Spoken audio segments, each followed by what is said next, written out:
What is going on, YouTube? It is your boy Bulbasaur TCG back with another video. Today I'm going to be doing yet another Flygon deck list. I mean, the Flygon deck lists have been doing really well, and so I figured any change that I decide to make throughout the format I would share with you guys. So I'm not gonna lie, the deck has changed a lot since the last deck list. It's not a complete revamp this time because obviously it's still the same cards and format, other than Black Bolt White Flare came out since then, and I think Destined Rivals came out since then as well. But I think I've only added one new card necessarily. All the other cards have been out this whole time.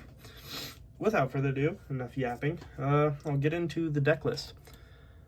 Still, I play 2 Trapinch, 1 Vibrava, and 2 Flygon.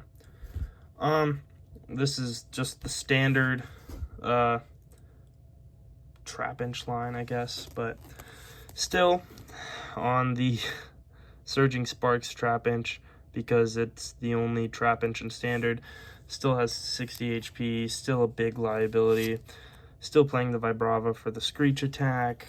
Also just being able to get it out without needing Rare Candy, especially if you're item locked. And then the Flygon. I built this list off of the Reversing Storm attack, and that's it. No longer have access to the Sonic Period attack because I just found myself not really using it anymore, honestly.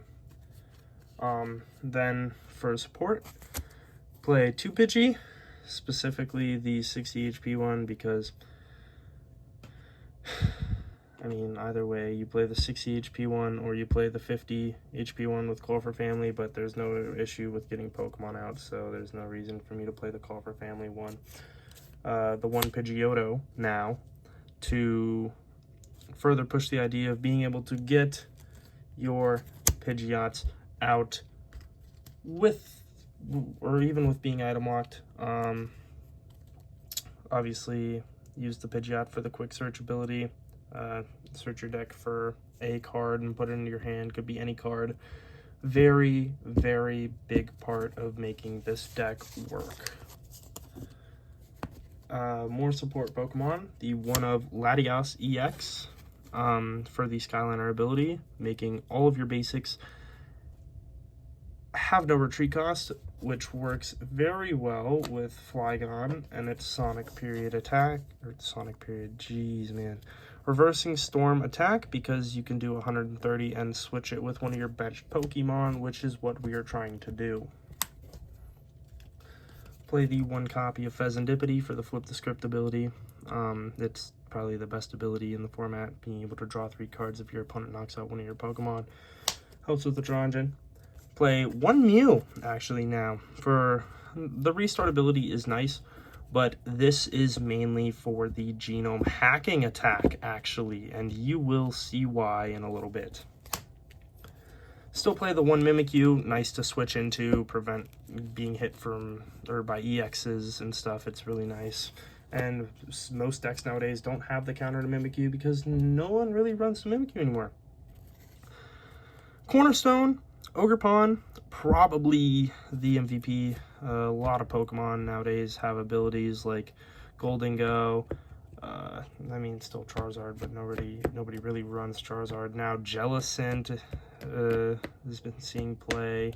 Dragapult, you're still not doing anything against, but yeah, I've been using the Cornerstone a lot recently. Still the one of Klefki, just shuts off abilities, slows your opponent down for a little bit. That's still nice to have. Then, Lillie's Clefairy EX. This is why we play the Mew, because we have cut the Rabska. And this is now what we're going to use to try and beat Dragapult. And with this list, I have finally overcome a Dragapult player, and I beat Dragapult.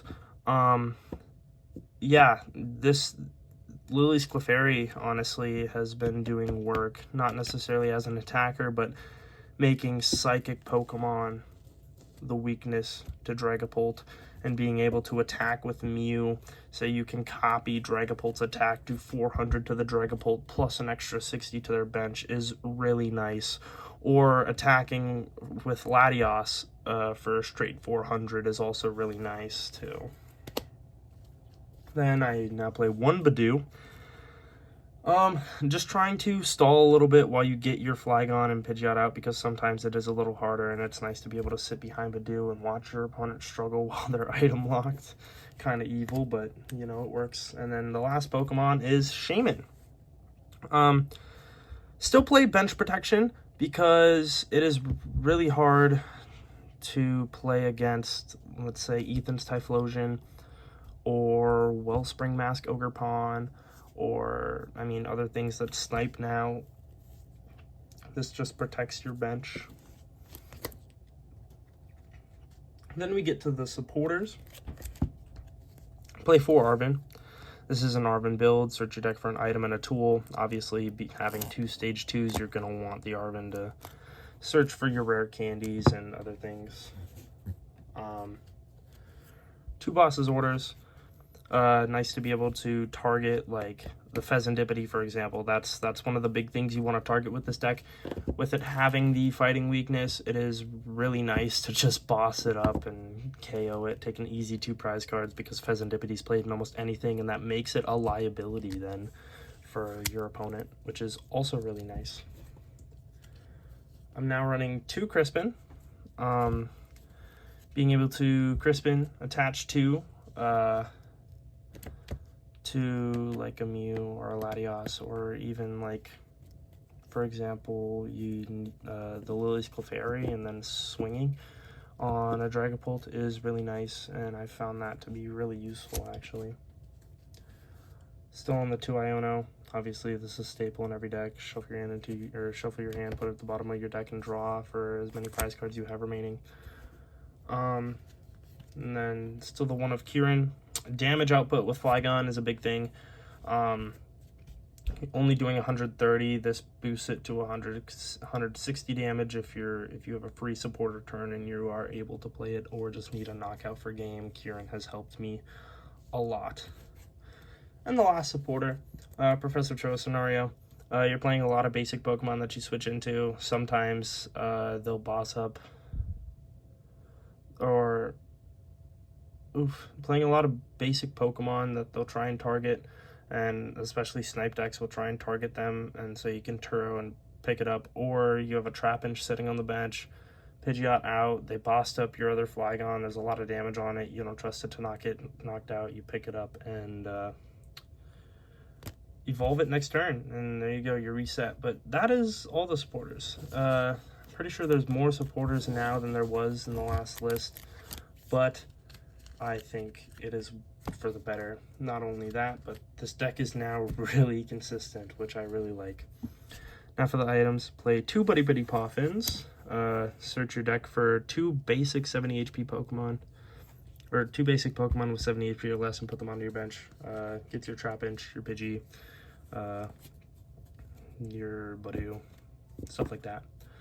Nest Ball, search your deck for a basic Pokemon, put it onto your bench. Gets literally everything in the deck that you need to switch into, plus the Latias. So like the Latias, the Mew, the Lillie's Clefairy, Cornerstone, Mimikyu, whatever you may need, Nest Ball will get you it. 3 Ultra Balls, discard 2 cards, search your deck for a Pokemon, gets you your Flygons, your Pidgeots, just pretty much the evolutions that you'll need to just be able to play the game. Then you play 4 rare candies. With it having 2 stage 2 Pokemon, you need the rare candies. Just makes it way more efficient and easier to play the game. To find energies, 2 Earthen Vessels. Obviously, discard a card, search deck for 2 basic energy cards. Gets you the energy you need for your turn, and since Flygon only needs 1 energy, that legitimately sets you up. 2 Night Stretcher, as your Pidgeot and Flygon line are kind of thin, so it does need to be put back in the deck sometimes. Same with you only playing one of the basic Pokemon, you're going to need to get them back. That's also why you play the Super Rod, to get that stuff back as well. Then play 1 Counter Catcher. Good when you're down. It's nice to be able to pull off a play like you have 2 prize cards remaining, they have 1, and you, let's say like Counter Catcher, Crispin, Genome Hacking or something. Counter Catcher, Boss's Order, not Boss's Orders. Counter Catcher, Arvin, Evo Flygon, end the game or something like that. That's been something I've done a few times now, actually. And the last item, Redeemable Ticket.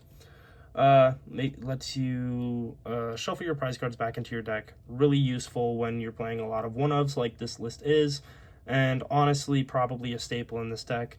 This card alone has won me, or has given me the opportunity to win multiple games that I probably should have lost had I not been playing it. So really nice addition to this deck, and I think one of my favorite additions that nobody's really on right now. Then to the tools, our ace spec of choice is Max Belt. This pushes out more damage, does 180 instead of, or allows Flygon to do 180 instead of 130 to EXs, and just makes the game a lot more playable. Then you play 1 Rescue Board. This is really only in the deck for Klefki, but it's also really nice to have when you can't get your Latias out as well, because Klefki does shut off the Latias's abilities, so when you switch into the Klefki, it's hard for the Klefki to switch out, and since you're already playing a low amount of energy, the Rescue Board is something you're going to need to have attached to it. And then the last tool, TM Devolution. This card is in here solely for Gardevoir and, once again, Dragapult. Being able, with Flygon swinging for such low damage sometimes, it is really hard to sometimes kill the Dragapults or like get around the Gardevoir, so having the de-evolution to stall them, or stall a little bit, is really nice. And then for stadiums, I'm just playing 2 Artisan. Being able to search for a basic non-rule box is really nice, especially when you like have it opening hand and really have nothing else. This has saved me a few times. Then for the energy, it is just 3 fighting and 2 psychic energy. This is really all the energy you're going to need. A really low energy count, which makes this deck really, really consistent with how many open card slots there are to throw in other things. For example, like the Kieran, or like the Redeemable Ticket, the Turo, stuff you wouldn't normally see in like every deck list that you're allowed to play in this deck because of how little energy you're playing. With that being said, I'm going to tell you about different matchups now.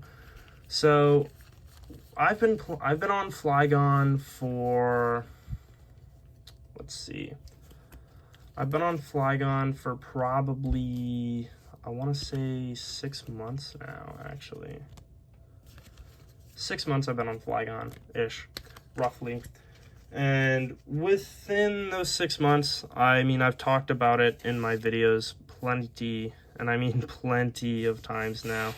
Your biggest fear when you're playing Flygon is going to be Dragapult EX, because you have 60 HP basics, your 2 main basics being Pidgey and Trapinch, both being 60 HP. It is so hard to not only get around them KOing, but since, you know, Flygon and Pidgeot are stage 2, you really need everything to fall into line to get those out before they get a Dragapult out and start sniping. And it is so difficult sometimes to do that, but with the addition of Lillie's Clefairy and not being able to, or not allowing them to just focus on the Trapinch and the Pidgey, and also needing to worry about that Lillie's Clefairy makes it a little harder for them. Yeah, they can boss up the Clefairy, KO it, also KO a Trapinch, but for example, you place the Lillie's Clefairy late after you're building up a Mew, they're not going to think too much of it, because you have to, like, regularly the Mew has to hit twice before the Dragapult goes down, and they only have to swing once for the Mew to go down. So you build up a Mew, surprise them with the Clefairy, switch into the Mew, and KO them. It's a really nice feeling. But that's, like, literally the changes that were made to this deck were pretty much because of Dragapult. That's how bad of a matchup Dragapult is. I know I said last video that Dragapult would pretty much be like an auto loss, but now, as I've proven, we can beat Dragapult with this list, which is really nice. Because now I feel comfortable bringing Flygon to a tournament. Obviously, it's going to have bad matchups. For example, you go up against a grass deck, it might be a little rough. But actually, I lied. Toedscruel EX, I've noticed, has been gaining popularity a little bit, and most of Toedscruel's Pokemon, if not all of them, have abilities. So Cornerstone Ogerpon really just shuts them down, and when they do boss into Flygon, yeah, they KO it. But most of the time, those lists run like 1 to 2 bosses, and with our recovery, we're usually able to get out 3 Flygon a game, and then they can't really do much. And that's a breeze. I have not played a Raging Bolt in a long time, but Raging Bolt is a pretty easy matchup if you're able to get your Klefki and your Ogerpon out and just switch chip at the Raging Bolts, and you're pretty much set. Against Misties, if you play Misty's Gyarados, that's probably, it really all depends on how quick you can get Flygon out and start attacking, because they are going to be one-shotting your Flygon, and there's nothing you can switch into. Really, all you have to do is, or all you can do there is switch into like a Pidgey or a Trapinch, give them 1 prize, and try and swing and KO the Gyarados, and just try and win a 1 prize trade, which is really scary at times, but it's something you're gonna have to do. But yeah, that's a tougher matchup. Ethan's Typhlosion is a tougher matchup as well. Them being a 1 prizer, no ability, there's nothing you can really switch into, which is bad. Luckily, those 2 decks have not been seeing much play, otherwise Flygon wouldn't be on the high that it is right now. Gardevoir, another notable deck, it really depends on how you play it. You definitely, when you're playing Gardevoir, you want to be cautious of what you're benching and when you're benching it, because obviously, like, Screamtail, snipes, like, just being able to snipe and move damage all over the board is a little scary, but you can really easily get around that. Get Pidgeot out, search for boss up their attackers, KO them, chip at Guardy, just continue to kill their attackers, and you'll be fine. Then Hydreigon's been gaining a little popularity. Really easy. Hydreigon's a really easy matchup. Just switch in the Mimikyu, they can't do anything, and you're kind of just set. Charizard is still a really easy matchup. Just get Cornerstone out, shuts them off entirely. That or Mimikyu just shuts them off entirely. They can't do anything about it. What other decks? Joltik Box is another nice one with Cornerstone. Most Joltik boxes nowadays just go full Iron Hands route, and you just use the Cornerstone and the Mimikyu, and they can't touch you. And you're hitting them for weakness too with Flygon, and it's just a really simple, clean matchup. Then Grimmsnarl EX, I have yet to go up against it. I know I'm going to get, or I knew I was going to get some questions about it if I didn't address it. I personally have not gone up against a Grimmsnarl yet, so I do not know how Flygon goes up against Grimmsnarl, but I cannot imagine it ends very well, if I'm going to be honest with you. But yeah, I think this list is probably going to be the final list unless something else comes out in the future where I'm like, all right, this has to be in the deck. But other than that, I think this is the Flygon list people should be on if they want to play Flygon. And I think if enough people were to get on to Flygon and get on my list, I think Flygon could easily break the top 10 and be a solidified top 10 deck and possibly make a run for top 5, honestly. Also, Golden Go. Here's the issue with Golden Go. I remembered it now. Golden Go seems like a breeze. Or you see it, you're like, okay, well, you want to kill the Scyther or Scizor before it starts attacking because that's really your only attacker when you have Cornerstone out. Wrong. Golden Go, most Golden Go players teched for Jellicent to be really popular. So most Golden Go players are playing 3 to 4 bosses orders, and they legitimately just shred you. They shred you. It is so bad. Golden Go is definitely winnable. It really all depends on like how many knockouts you take before they get their Energy Search Pro and start efficiently attacking with Golden Go. But dude, Golden Go can shred this thing apart, and I am going to put my opinion out there. I think Golden Go is the best deck in format right now. I think Golden Go has passed Dragapult and Gardevoir on the rankings, and I think it is definitely the best deck in format because there's literally nothing you can do about it. With really any deck. I mean, Gardevoir, all of its stuff is getting knocked out for like 2 to 3 energies, and Golden Go doesn't need to waste all of its resources, and then it can KO a Guardy whenever it felt like it. Dragapult gets one shot. I mean, it's just bad. But, I mean, yeah. With that being said, this has been my Flygon EX deck list, technically 3.0. I'm going to put the deck list on screen now, and I will also put the TCG live list in the description so you guys can copy that down, play the deck for yourself. And if you guys do pick up the deck and start playing it, let me know what changes you guys are making to the deck, and give me suggestions on what I should do in the comments. But this has been Bulbasaur TCG, signing off.